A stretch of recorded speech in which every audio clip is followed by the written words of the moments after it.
നമ്മൾ +1-ത്തെ വർഗീകരണ ജീവികളിലെന്ന് പറഞ്ഞാൽ രണ്ടാമത്തെ പഠനം നോക്കാൻ പോകുന്നത്. ജീവജാലയെ വർഗീകരിക്കുന്ന സംസ്കാരങ്ങളുടെ തുടക്കത്തിൽ തന്നെ ധാരാളം ശ്രമങ്ങൾ നടന്നിരുന്നു. ശാസ്ത്രീയമായ പല മാനദണ്ഡങ്ങൾക്കനുസരിച്ചിട്ടൊക്കെയാണ് നമ്മളിതിനെ വർഗീകരിച്ചിട്ടുണ്ടായിരുന്നു കൊടുത്തത്. ഈ ലഘു ബാഹ്യഘടനാ പ്രത്യേകതകളനുസരിച്ച് സസ്യങ്ങളിലെ ഔഷധികൾ, അതായത് ഹെർബ്സ്, കുറ്റിച്ചെടികൾ ഷബ്സ് എന്നിങ്ങനെ, പിന്നെ ലഘുഘടന അനുസരിച്ചിട്ട് ഔഷധികൾ, കുറ്റിച്ചെടികൾ, മരങ്ങൾ എന്നിങ്ങനെ മൂന്നായി സസ്യങ്ങളിലെയും ജന്തുക്കളിനെ ചുവന്ന രക്തമില്ലാത്തവ എന്നിങ്ങനെ രണ്ടായിട്ട് അരിസ്റ്റോട്ടിൽ തരംതിരിച്ചിട്ടുണ്ടായിരുന്നു. ലിനേയസിൻ്റെ കാലഘട്ടത്തിലാണെങ്കിൽ എല്ലാ സസ്യങ്ങളിനെയും ശരിക്കും ഉൾപ്പെടുത്തിയിട്ട് സസ്യങ്ങൾ ഉൾപ്പെടുത്തി പ്ലാന്റ് എന്നും ജന്തുക്കൾ ഉൾപ്പെടുത്തി അനിമേലിയ എന്നും രണ്ട് കിങ്ഡമായിട്ട് ലിനേയസിൻ്റെ കാലഘട്ടത്തിൽ നോക്കിയിട്ടുണ്ടായിരുന്നു. അത് കഴിഞ്ഞ് ജീവികളെ യുക്കാരിയോട്ട്, പ്രോക്കാരിയോട്ടിക് ജീവികളെന്ന്, അതുപോലെ തന്നെ ഏകകോശ ബഹുകോശ ജീവികൾ, പ്രകാശ സംശ്ലേഷണം ശേഷിയുള്ളത്, അതായത് ഹരിത ആൽഗകൾ, അത് ഇല്ലാത്തവ, ഇങ്ങനെ തരംതിരിച്ചിട്ടുണ്ടായിരുന്നു. അതിൽ തന്നെ പക്ഷേ ഈ പറഞ്ഞ ഫംഗസുകളാണ് പ്രകാശ സംശ്ലേഷണ ശേഷി ഇല്ലാത്തത്. ഇപ്പോൾ ജീവികളെ സസ്യങ്ങൾ, ജന്തുക്കൾ എന്ന് വർഗീകരിക്കാനും മനസ്സിലാക്കാനും എളുപ്പമായിരുന്നെങ്കിലും ധാരാളം ജീവികൾ ഈ രണ്ട് വിഭാഗത്തിൽ ഉൾപ്പെടാതെ നിന്നു. അതിനെ വളരെ കാലമായി ഉപയോഗിച്ചിരുന്ന രണ്ട് കിങ്ഡം വർഗീകരണം അത് കാര്യമില്ലെന്ന് മനസ്സിലായി. അപ്പോൾ അതിലൂടെ വായുഘടനയ്ക്ക് പുറമെ കോശഘടന, കോശഭിത്തിയുടെ പ്രകൃതം, പോഷണ രീതി, ആവാസം, പ്രത്യുൽപാദന രീതി, പരിണാമബന്ധങ്ങൾ എന്നിവ കൂടി വർഗീകരണത്തിൽ ഉപയോഗിക്കണമെന്ന ആവശ്യകതയുണ്ടായി. അതിനാൽ ജീവജാലങ്ങളുടെ വർഗീകരണ രീതിയിൽ കാലാനുസൃതമായ മാറ്റങ്ങൾ ഉണ്ടായിട്ടുണ്ട്. വ്യത്യസ്തമായ ചില വർഗീകരണ രീതിയിൽ സസ്യലോകം നമുക്ക് മാറ്റമില്ലാതെ നിൽക്കുന്നു എങ്കിലും അതിൽ ഏതൊക്കെ ജീവികൾ ഓരോ വിഭാഗത്തിൽ ഉൾപ്പെടുന്നു എന്ന് ഓരോ രീതിയിൽ വ്യത്യസ്തമാണ്. അപ്പോൾ 5 കിങ്ഡം വർഗീകരണത്തിൻ്റെ സവിശേഷതകളാണ് പറയുന്നത്. അതിൽ കോശവിഭാഗം അനുസരിച്ചിട്ട് കോശവിഭാഗം പ്രോക്കാരിയോട്ട്, യുക്കാരിയോട്ട്, അതുപോലെ തന്നെ കോശവിഭാഗം, കോശഭിത്തി, മർമ്മസ്തരം, ശരീര രൂപീകരണം, പോഷണ രീതി എന്നനുസരിച്ചിട്ടാണ് ഇവയെ തിരിച്ചിരിക്കുന്നത്. അപ്പോൾ 5 കിങ്ഡത്തിൽ ഏതൊക്കെ വരിക? Monera, Protista, fungi, plant, Animalia എന്നുള്ളതാണ് വരിക. അപ്പോൾ അതിൽ ജീവികൾ ഓരോന്നിലും എന്തൊക്കെ പെടുന്നു നമുക്ക് നോക്കാം.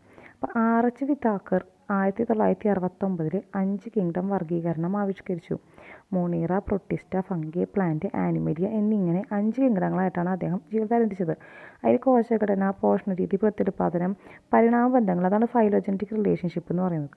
ഇതിൻ്റെ അടിസ്ഥാനത്തിലാണ് അദ്ദേഹം തരംതിരിച്ചത്.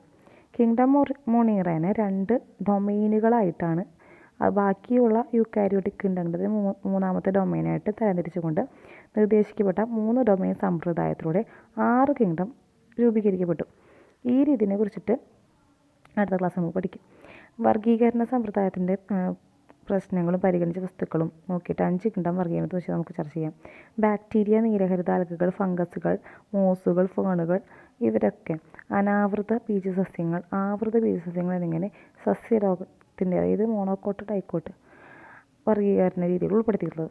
ഇവയുടെ എല്ലാം കോശബുദ്ധി ഉണ്ടായിരുന്നതായിരുന്നു ഏകീകരണത്തിൻ്റെ കാരണം. മറ്റ് സ്വഭാവ സവിശേഷതകൾ വളരെയധികം വ്യത്യസ്ത പുലർത്തിയിരുന്ന ജീവികളെല്ലാം കോശഭിത്തി ഉള്ളതിനാൽ സസ്യലോകത്തിൽപ്പെടുത്തി.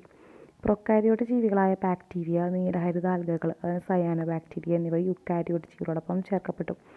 ഏകകോശ ജീവികളും ബഹുകോശ ജീവികളും തമ്മിൽ വേർതിരിവുണ്ടായിരുന്നില്ല. ഉദാഹരണം ക്ലാമിഡോമോണസ്, സ്പൈറോഗേറ എന്നീ ആൽഗകളൊക്കെ ഉൾപ്പെട്ടു. പരപോഷികളായിട്ടുള്ള കൈറ്റി നിർമ്മിത കോശഭിത്തിയുള്ള ഫംഗസുകളും സ്വപോഷികളായിട്ടുള്ള സെല്ലോസ് നിർമ്മിതമായ കോശഭിത്തിയുള്ള സസ്യങ്ങളൊക്കെ ഒരേ വിഭാഗത്തിലാണ് ഉൾപ്പെടുത്തിയിരുന്നത്. ഈ സവിശേഷത കണക്കെടുത്തപ്പോൾ ഫംഗസുകളുടെ പ്രത്യേക കിങ്ഡമായി തരംതിരിക്കപ്പെട്ടു. കിങ്ഡം ഫഞ്ചെ പ്രൊക്കാരിയോട്ടിക് ജീവികൾ കിങ്ഡം മൊണീറയിലും ഏകകോശ യൂക്കാരിയോട്ടിക് ജീവികൾ പ്രൊട്ടിസ്റ്റയിൽ തരംതിരിക്കപ്പെട്ടു. ക്ലാമിഡോമോണസ്, ക്ലോറല്ല നേരത്തെ വർഗീകരണത്തിൽ കോശഭിത്തി ഉള്ളതിനാൽ പ്ലാന്റ്, ആൽഗ വിഭാഗത്തിൽ ഉൾപ്പെടുത്തിയിരുന്നു. എന്നിവ പാരമീസിയം, അമീബ കോശഭിത്തി ഇല്ലാത്തതിനാൽ ആനിമേലിയ കിങ്ഡത്തിൽ ഉൾപ്പെടുത്തിയിരുന്നു. തുടങ്ങിയവയോടൊപ്പം എന്തുണ്ടായി? ഇവയെ വ്യത്യസ്ത കിങ്ഡങ്ങളായിട്ടുള്ള ജീവികൾ ഒരേ വിഭാഗത്തിൽ വന്നു. വർഗീകരണത്തിൻ്റെ മാനദണ്ഡങ്ങൾ മാറിയതാണ് ഇതിന് കാരണം.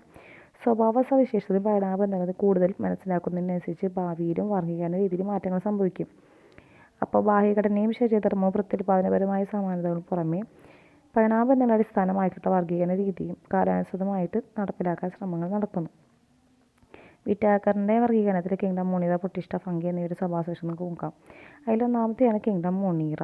കിങ്ഡം മൊണീറ ബാക്ടീരിയകളാണ് കിങ്ഡം മൊണീറയുടെ അംഗങ്ങൾ. ഏറ്റവും കൂടുതലായിട്ട് കാണുന്ന സൂക്ഷ്മജീവികളാണ്. ഇവ. അപ്പോൾ ബാക്ടീരിയ മിക്കവാറും എല്ലായിടത്തും കാണാം. ഒരു പടി മണ്ണിൽ നൂറുകണക്കിന് ബാക്ടീരിയ നമുക്ക് കാണാൻ സാധിക്കും.